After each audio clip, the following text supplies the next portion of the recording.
Hello and welcome to a special programme on LUTV as we're coming towards the end of this decade. We thought we'd do what everyone else seems to be doing and picking their various teams of the decade. And of course we're going to go for Leeds United and alongside me is a former Leeds United player, Ben Parker, regular on LUTV, who's helped pick his, well it says here LUTV team of the decade, Ben, but I just want to wash my hands of a few of these selections. I won't tell you which ones just yet. Hey, it's a great team by the way, fantastic team. But a decade, Ben, which started really well, it's ending really well. In the middle, not so great. Yeah, it's kind of forget the middle part, but yeah, as I said at the start, fantastic.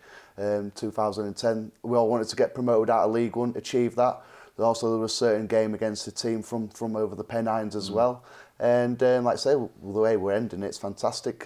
But there'll be a few kind of surprises in this team, but I'm backing my team to beat anybody's, by the way. Okay, well, Ben's very much picked his team based on, as a collective, but let me just say this will no doubt cause some debate because everyone has their own opinions, of course. One of the rules that we did put down was that we couldn't have any loan players in the team. So that rules out, well, a couple of big name players. Right, let's start with who you've gone for in goal, Ben. Because again, goalkeeping position of this last decade, it's chopped and changed, but you've gone with Rob Green. Going with Rob Green just because he's experienced, what he's done throughout his career. Speaking to a few of the guys who played with him as well, they liked him around the changing room, good lad, good pro.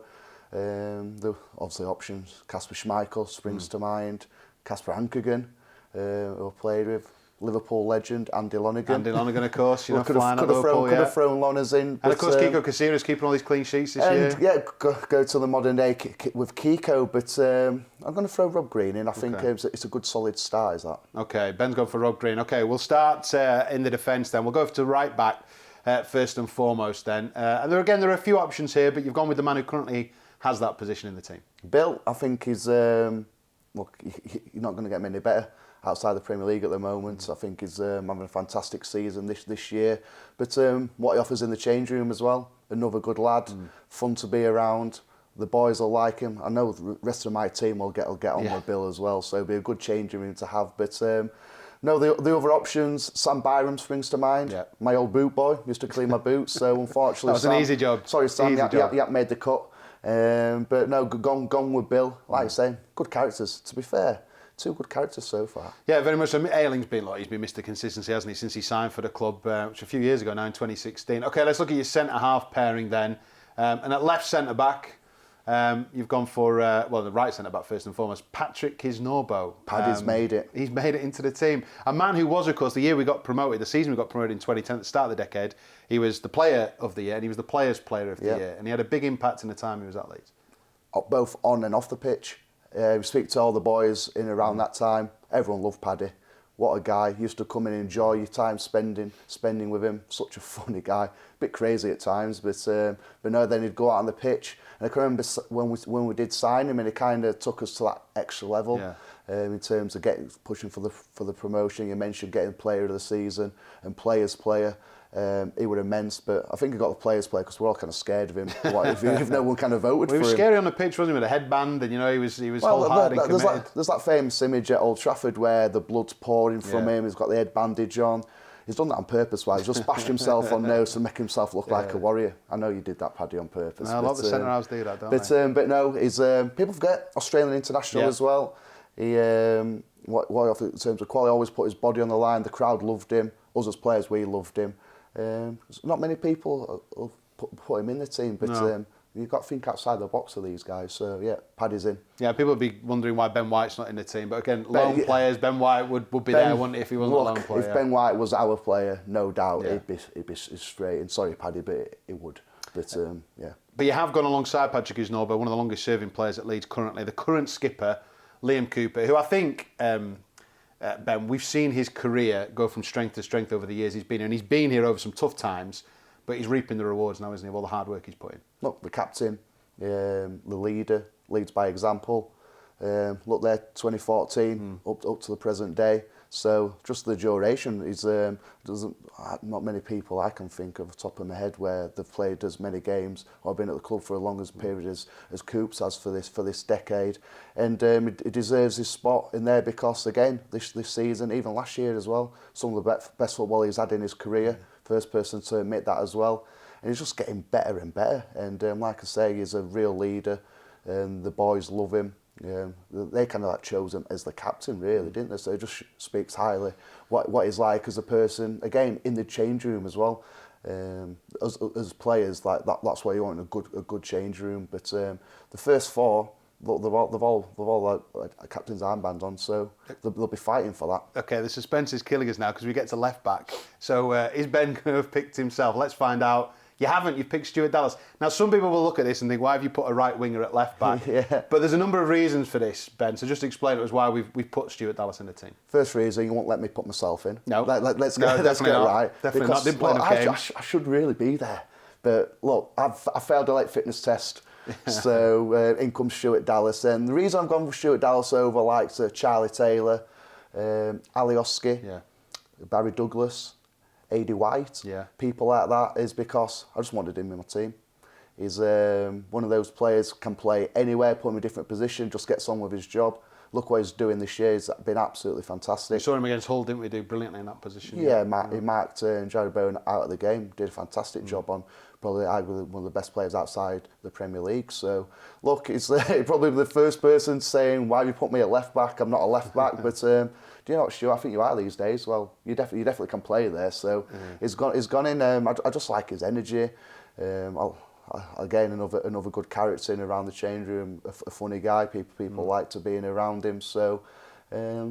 Look, I think it's a solid start, is that, Tom? Yeah, you're not going to get any better than that. No, I can't disagree too much with that one, of course. There's a few people who talk about maybe some of the centre-halves, Richard Naylor, Pontus Janssen, Carl Bartley, of course, who was here on loan. But he's looking pretty solid so far. Let's move into the midfield then. And who have you gone for first and foremost here? It had to be, didn't it, the Yorkshire Pirlo? Well, if you've got a position named after you, you have to put him in, surely. But he deserves a spot there. He'll go. You'll look back and kind of this decade, and he'll be the heartbeat kind of it. Just how he's performed is just it's sensational. It's a joy to watch. As a fan, you actually pay to come and watch players like Calvin at the moment. And like I say, you've got a position named after you. Look, go straight in, Calvin's seen his progression coming through the academy as well. Still the same kind of lad when he turned up with the big kind of hairstyle, and still the same character. But just obviously plenty of experience, and like I say, 137 appearances so far to his name, plenty more to come. Yeah, plenty more. Let's see who's in front of him then. Who have you picked in those kind of more attacking midfield positions? And over on the right wing, Robert Snodgrass, Ben, who for me is one of the best players I've seen at Leeds over the last decade for sure. Yeah, he's one of the best players I've ever played with. Just the quality. People always said about Snods, like, he was never quick, he wasn't lightning. He didn't have to be. He always had that change of speed, change of direction. Can go right, left foot. Nightmare. Used to obviously spend a lot of time, say, attack v defence in training. Come a lot of times against Snods, and there'll be most of the times where I'd back myself with my pace to show him down the line. But he'd always get half a yard on you somehow, and then whip a ball in with his right foot, pinpoint, and then be like Sebecchio to stick it in training. You think, how have you done that, Snods? Yeah. But no, he'd win games on his own. But what a character, by the way, yet again. You'll keep hearing about this. I've picked a team full of characters. Yeah. Because I like to be around these type of guys. So, but with Snods, he certainly kept the change room quite lively. Yeah, the crazy guy. I remember him coming down from Scotland, arriving with the little blonde streaks in his hair and everything else like that. The Mccullough taxi. Yeah, he was brilliant though, wasn't he? Okay, well, let's see who you've put in the central attacking midfield positions, Ben. And I'm not surprised to see this man's name at all. One of your mates. But a great player, of course, for Leeds, an academy graduate, Johnny Howson. Yeah, basically I've only put him in because he's bribed me. I've took a bribe off him, in he goes. But no, he deserves his place there. Like I say, grown up with him, we joined the club together, under 8s, came all the way through. And at the time, he was a striker. Yeah. He used to get 50 goals a season, Johnny. Yeah. I don't know why I'm bigging him up like this, but he actually did. But no, there's been times where, again, he's won games for us on his own. And he just went about his business really quiet. He was never one of these people to shout at people, bawl at people, or whatever. He was a great lad to have around. He's a manager's dream. Always give everything on the training pitch, give everything on the match day. One that you didn't really have to worry about. And like I said, I've known him for years. So there you go, Johnny. In you go. Had to be in. Okay, alongside Johnny Howson, this man had to be in the team, didn't he? Pablo Hernandez, the magic man himself. There was no way you could do a team in a decade and not have Pablo in. Not a chance. Like when I was writing it down, these kind of like positions, forward positions, were quite kind of set in stone for me. Yeah. And you're right about Pablo, the magic man. He just makes things happen. Even like his age now, he's 34. Ever present in the team, one of the first names on the team sheet, creating chances, scoring goals, at top for the fitness levels as well at his age in a young squad.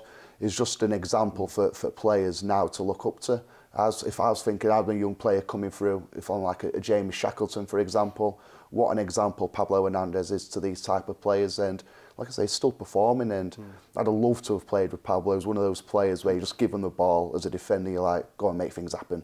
But no, definitely deserves his place there. Best thing was when he joined, in 2017, people thought maybe he was coming for like one last season or anything else. He's getting better and better every season, Pablo Hernandez. Right, to fulfil this kind of midfield area then in the final wide position, you've gone with Max Gradle again.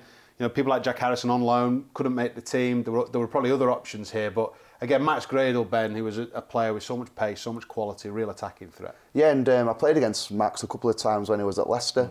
I actually did all right against him. I'm bigging myself up here, but no, I did all right. Going to his mind, I think. Yeah, I did. But I was like also tapping up, saying, "Look, it could be even better if you came to us." But no, he was great with Max. And at the time, we didn't really have that on the. We were just all about Snods really, but then teams were doubling up on Snods. We're scratching around with players out on the left-hand side. Bradley Johnson would go out there. Fabian Delph would play a couple of games out there. But when Max came, just gives a different dimension, out and out pace. We didn't really have many like rapid players, but like again, similar with Snods, he can go down the line, cut inside on his favoured right foot. But me as a fullback with players like Max in front of you, give him the ball. You don't have to do anything else. Nice and simple. Give him the ball and just let him go. Like biggest part of my game, trying to overlap, join in. But good luck. But there were times like, one, I'm not going to catch up with him. Yeah. Two, there's no point leaving. You just want him to be 1v1. Don't attract other defenders over. And but when he joined, he like you thought I might be a bit quiet, but what a lively character he was. He was crazy. Look, I'll forgive him for the red card, Bristol Rovers, because in the end we got the win, we got the promotion. Yeah, he wouldn't be in the team if that hadn't happened. He wouldn't have been in the team, but no, again, really funny lad to have around. Always lively, always bubbly. Hated losing in training, even if it were a little possession game, hated it. But no, another good lad to have. Okay, we come to the final position then. It's the striking position. This will cause a lot of debate, and you have gone for Jermaine Beckford. Now, Jermaine, of course, a regular on LUTV this season, as you all know. I'm sure he's going to be watching this. I have to just put forward my point of view on this, Ben. It's only 4 or 5 months of the decade. Jermaine Beckford, undoubtedly a top goal scorer for Leeds United and a great striker. But how could you put Beckford in above people like Becchio, Ross McCormack, of course, Chris Wood, Patrick Bamford even more recently? How come you've picked Jermaine? He's my mate. He's my mate. Come on. He's my mate. No, he's scored the 2 goals, the most important goals. No doubt. Not in this decade, but since the relegation from the Premier League. Old Trafford, Man United away, FA Cup, Bristol Rovers winning promotion out of League One.